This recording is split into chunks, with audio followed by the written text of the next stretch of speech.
Ser podcast. Hora 25 de los negocios, con Aimar Bretos y Javier Ruiz. Hoy, empleo a prueba de bombas. Porque el mercado laboral sigue tirando y ni siquiera los meses que tradicionalmente habían sido de despidos por fin de verano están pasando factura. El empleo vuelve a batir récord en octubre, vuelve a aumentar las contrataciones, vuelve a dispararse y los números, las cantidades siguen siendo extraordinarias.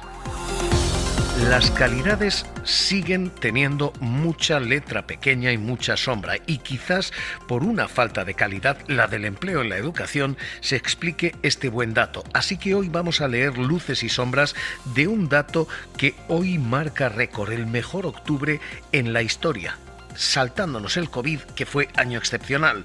Lo que tenemos ahora mismo es un mercado laboral a prueba de bombas. Hoy, letra pequeña de un termómetro que sigue absolutamente al rojo, el termómetro laboral, en hora 25 de los negocios.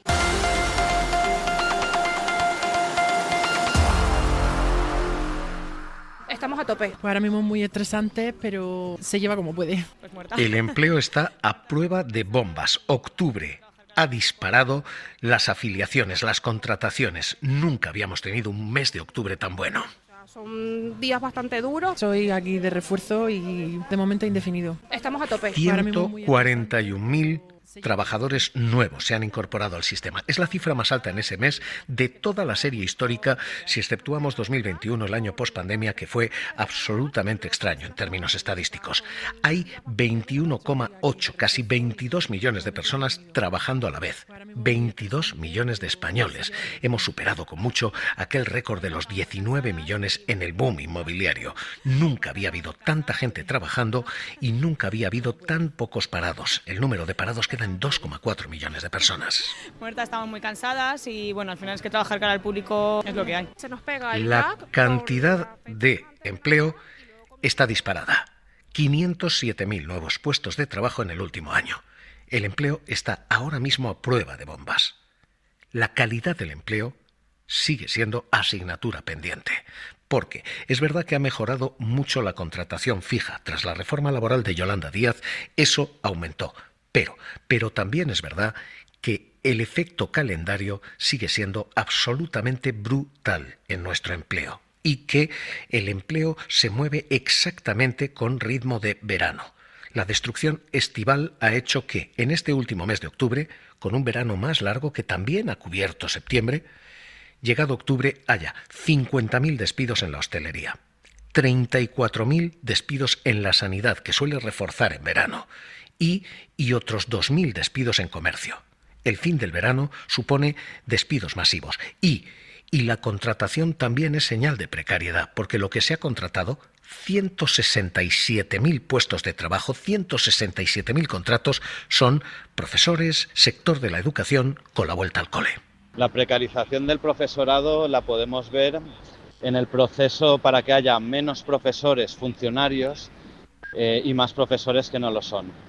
Es decir, con menor estabilidad, con menor seguridad, con menor salario. En nóminas, por ejemplo, el año pasado la Comunidad de Madrid no nos pagó unas pequeñas cantidades, la verdad, pero que son de... Son profesores a los que se despide en junio para que julio, agosto, septiembre sean meses de vacaciones no pagadas, pero sí cubiertas por su propio subsidio de desempleo. No cobramos productividad.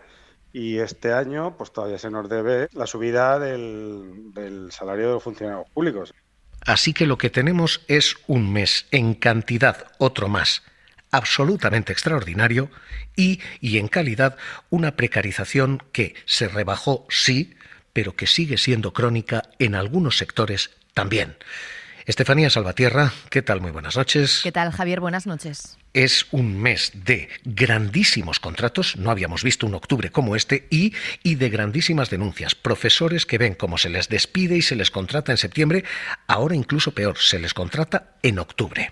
Sí, el saldo que deja octubre es positivo y esto se explica, como tú decías, por la estacionalidad. Octubre es un mes en el que la estacionalidad está muy marcada. El sector educativo suma 167.000 altas que sirven para mitigar el punto y final de las contrataciones de verano. Se cierra el chiringuito y 50.000 camareros ven liquidar sus contratos. Y lo mismo les ha pasado a otros 50.000 profesionales en actividades sanitarias y administrativas. Eso sí, vamos a dar un dato positivo, algo que no suele suceder, y es que este mes casi todo el empleo que se ha creado lo protagonizan las mujeres. Casi el 80% de las nuevas altas en la Seguridad Social tienen nombre de mujer. Un mes de estacionalidad negativa, apuntaba el secretario de Estado de Trabajo en referencia al aumento del paro. 22.000 desempleados más, detrás está el sector servicios y aún así es una alza moderada para lo que suele ser habitual este mes. Los 2,4 millones de parados que tenemos en este momento nos sitúan, Javier, en el nivel de desempleo más bajo desde el año 2007. Así que lo que tenemos ahora mismo es un empleo que vive una escalada imparable y una precariedad, una estacionalidad lamentable. Y evidentemente, además, estas primeras palabras de esta rueda de prensa tienen que ser para señalar sobre todo esos buenos datos que hemos conocido esta misma mañana y que nos hablan de que hoy en nuestro país el número de ocupados roza ya prácticamente los 22 millones de ciudadanos, exactamente 21,84 millones de personas ocupadas. Unos datos que evidentemente hablan de la buena salud que goza nuestro mercado laboral, ya que además... Así ha comenzado hoy la rueda de prensa del Consejo de Ministros. Hay una lectura extraordinariamente optimista en el Gobierno, pero hay dos ángulos en todos estos datos, uno positivo y otro negativo. Claramente negativo. En cualquier caso, esos dos lados de la moneda explican además varios subrécords, varias cotas históricas positivas, porque, como contaba Estefanía, hay dos grandes récords en pequeñas marcas, en submarcas. La primera, récord de empleo femenino. Nunca había habido tantas mujeres trabajando a la vez en España. 10,3 millones de mujeres afiliadas. Se ha contratado a 110.000 mujeres más. Frente a los apenas 31.000 hombres que se han incorporado al mercado, se han incorporado 110.000. Obviamente, el empleo escolar, muy feminizado, lo explica. Una de las noticias de este mes es que la ocupación femenina crece por encima de la media y hay 110.000 mujeres más afiliadas en relación a septiembre. Además, crece la calidad en el empleo porque gran parte... Es la lectura de la ministra de Seguridad Social, Elma Saiz. La primera de estas submarcas, de estos subrécords, es esta, la del empleo femenino. La segunda es la del empleo extranjero. 3,1 millones de afiliados extranjeros. 3,1 millones de extranjeros trabajando en nuestro mercado. Aquí es la construcción la que lo explica. Pero aquí lo que se rompe es el mitin de nos roban el empleo. Aquella consigna de nos roban el salario se viene abajo, porque nunca había habido ni tantos españoles ni tantos extranjeros trabajando a la vez. El número de extranjeros ha crecido en empleo un 7,1%. Y el resultado es no el de que nadie roba empleo a nadie, sino el de que el empleo de alguien genera empleo de alguien más. Sí, me cargo un poco pues de sentimientos, porque como que ve uno el futuro también en la familia de uno, como que será más adelante, no sé, la vejez de mis padres, mi vejez. Tú sabes cuándo empieza, pero no sabes cuándo acaba, ¿eh? Un día puedes trabajar 10 horas, otro día 9, pero otro día se te va a 14, 15 también, ¿eh? Mi día a día, pues sí, mucho estrés, como tú sabes, para estar al lado de fogones, con ruido, con mucha gente alrededor. Y tiene que salir todo bien porque... El empleo extranjero genera empleo doméstico y el empleo doméstico genera empleo extranjero. Estos inmigrantes a los que se demoniza trabajan, gastan en tiendas españolas, pagan IVA al Tesoro español y generan empleo. Es mentira este mantra de nos roban los trabajos. El empleo genera empleo, no sustituye, suma. Tanto que hoy, cuando el Gobierno presentaba los datos, no solamente era el Consejo de Ministros el que empezaba con estas palmaditas en la espalda a sí mismos. Es que cuando hoy se presentaban los datos, el Ejecutivo tenía una risilla floja indisimulable. Bueno, muchas gracias como siempre por asistir a esta rueda de prensa. Mi compañero, el secretario de Estado de Seguridad Social, que hoy podemos decir viene una vez más con un pan debajo del brazo, porque como saben, pues la afiliación hoy también constituye pues un récord.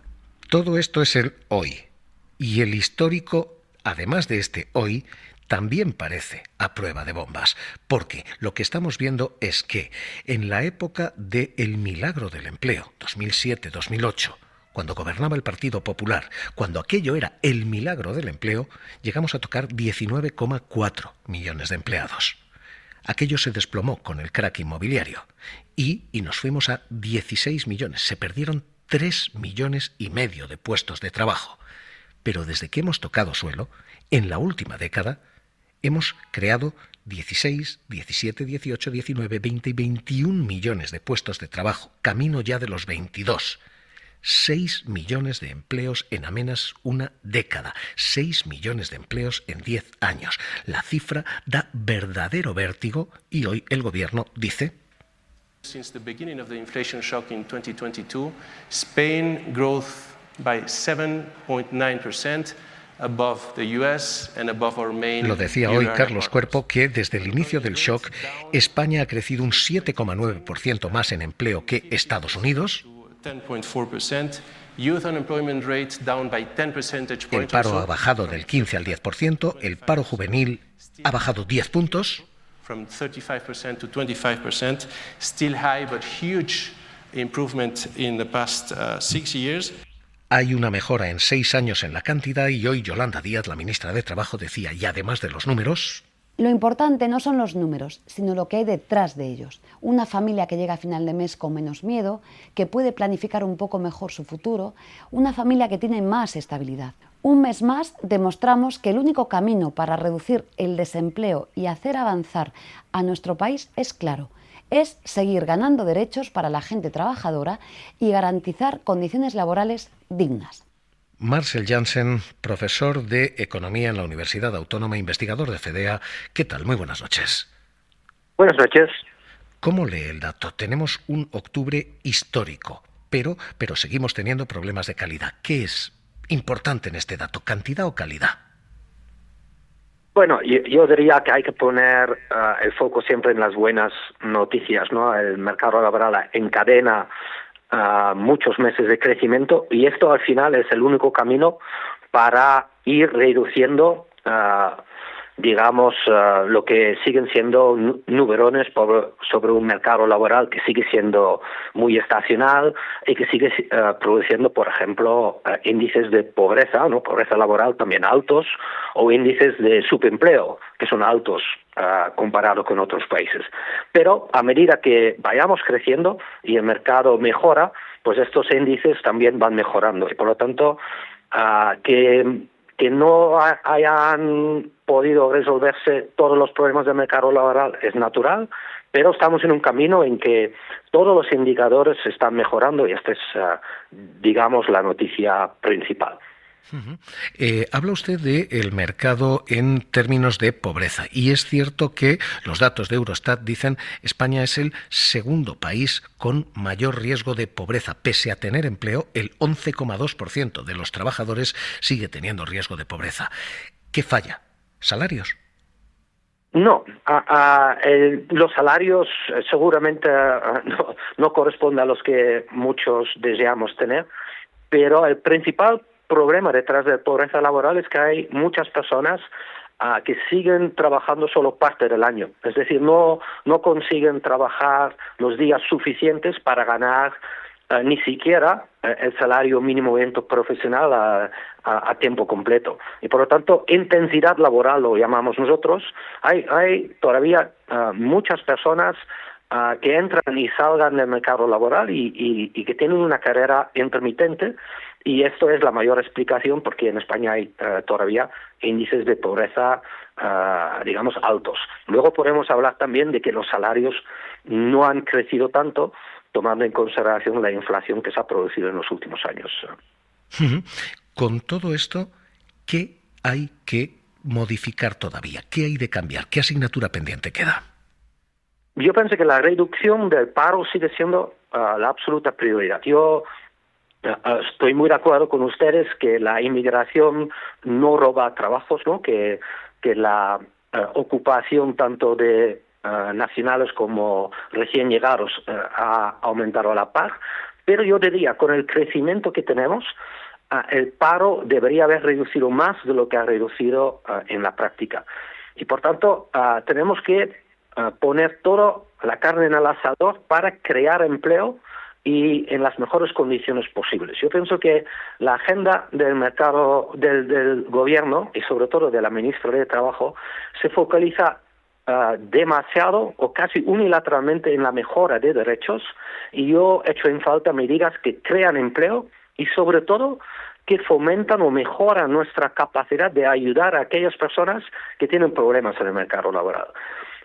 Una asignatura pendiente, y a mí me duele mucho, que tenemos un gobierno progresista en el poder ya más de 6 años, y yo pienso que en materia de políticas activas y modernización de nuestros servicios públicos de empleo estamos perdiendo tiempo.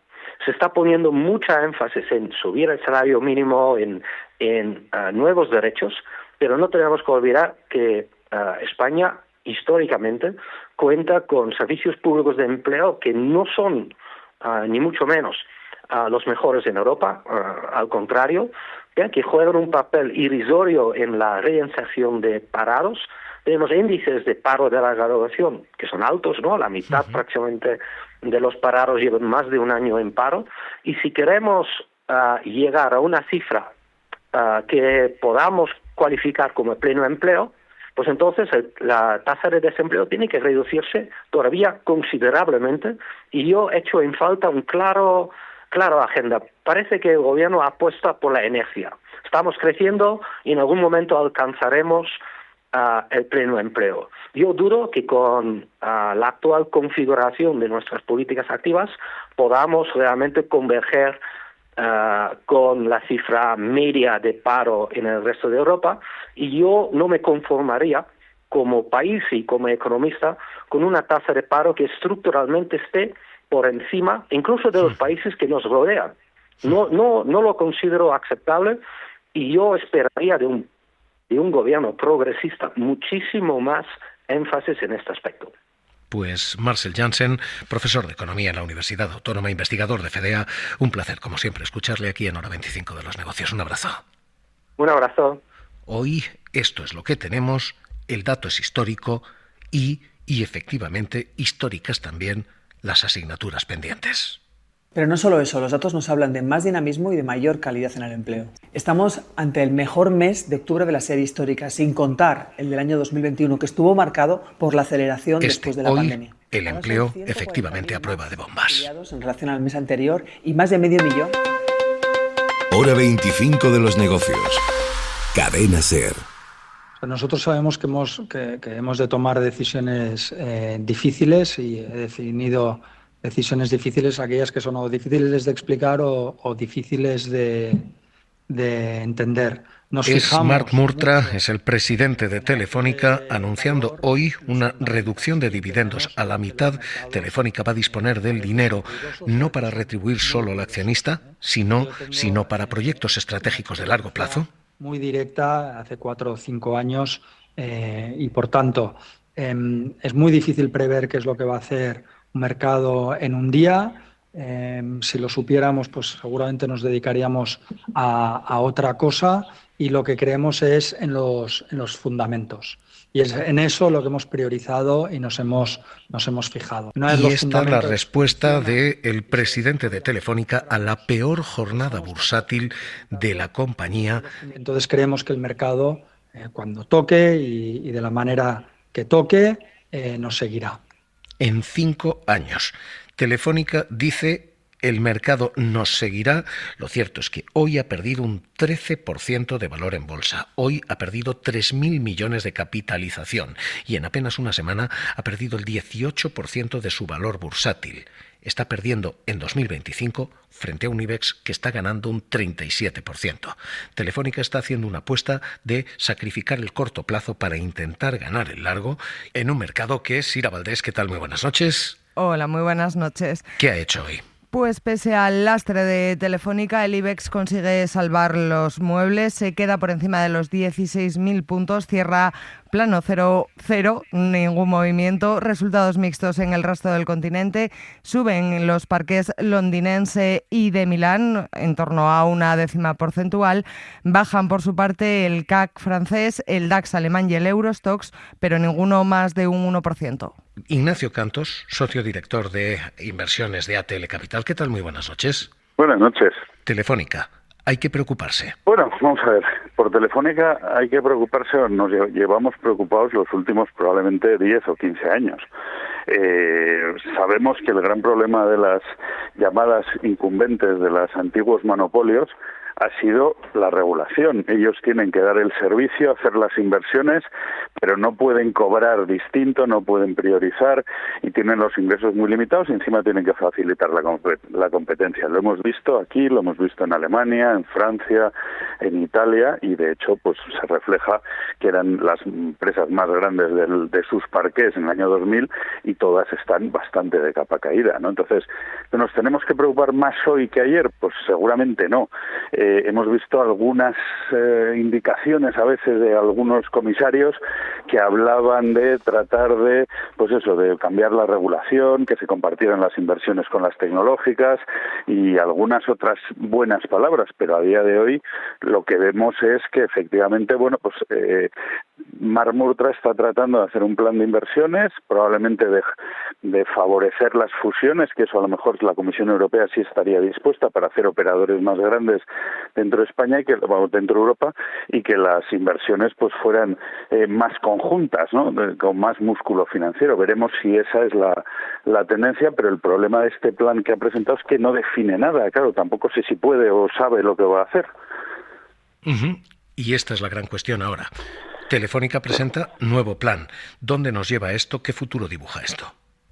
Bueno, pues lo que dibuja es un plan donde se va a priorizar efectivamente probablemente el crecimiento no orgánico, o sea, comprar a lo mejor algunas cosas, no se hablaba de a lo mejor la parte española de Digi, porque si compra Digi a nivel europeo, pues se mete en países que no estaba, probablemente complica, a lo mejor se buscan alianzas, fusiones o con otros países, aunque de esto no se habla, pero para llegar a ese punto pues y tener una cierta disciplina financiera, lo que hace es reducir el dividendo, que claro, había muchos inversores, lo que le quedaba a Telefónica es que era una compañía que daba mucho dividendo, ¿no?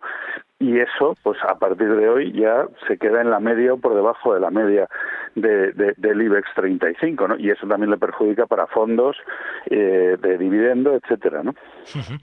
¿Qué perspectiva tiene de aquí al medio plazo a partir de ahora Telefónica? ¿Dónde la ven? Bueno, yo creo que, como decía al principio, esto es un problema de regulación. Si la Comisión Europea, los reguladores europeos tratan de favorecer, en el sentido, por ejemplo, en Internet, poder priorizar aquel que usa más ancho de banda, pues que pague algo más, no tarifa plana para todos. Y no digo los consumidores, que tampoco es que usemos tanta banda, ¿no? Por muchas series que veamos, sino pues las empresas, lo otro, pues poder cobrar, digamos, de forma distinta y no que prácticamente todo el mundo tiene una tarifa plana, eso de la neutralidad de la red. Luego, a partir de ahí, pues también buscar la forma de compartir las inversiones. Ahora llegará el 6G, que requerirá unas nuevas inversiones. Los estados quieren cobrar por la banda, pero además, pues eso, las empresas tienen que hacer las inversiones y cobran, no digo que cobren poco, porque muchos de nuestros oyentes dirán que mucho pagamos por los teléfonos, ¿no? Pero es verdad que hay que acordarse cuando en casa te decían de joven, cuelga que es conferencia o cuelga que es caro, ya la voz no cuesta nada, son los datos, son otras cosas que antes no teníamos, ¿no? Entonces yo creo que eso, o sea, pero es un tema mucho más regulatorio que de las propias compañías que ahora están atrapadas en un cierto bucle negativo, tienen que hacer las inversiones pero no las pueden cobrar. Pues Ignacio Cantos, socio director de ATL Capital, gracias por estar aquí con nosotros en Hora 25 de los Negocios. Un abrazo. Gracias a vosotros, un saludo. Hoy Telefónica protagonista, el día en que hemos leído Mercado Laboral a prueba de bombas. Hora 25 de los Negocios, cerramos. Para no perderte ningún episodio, síguenos en la aplicación o la web de la SER, Podium Podcast o tu plataforma de audio favorita.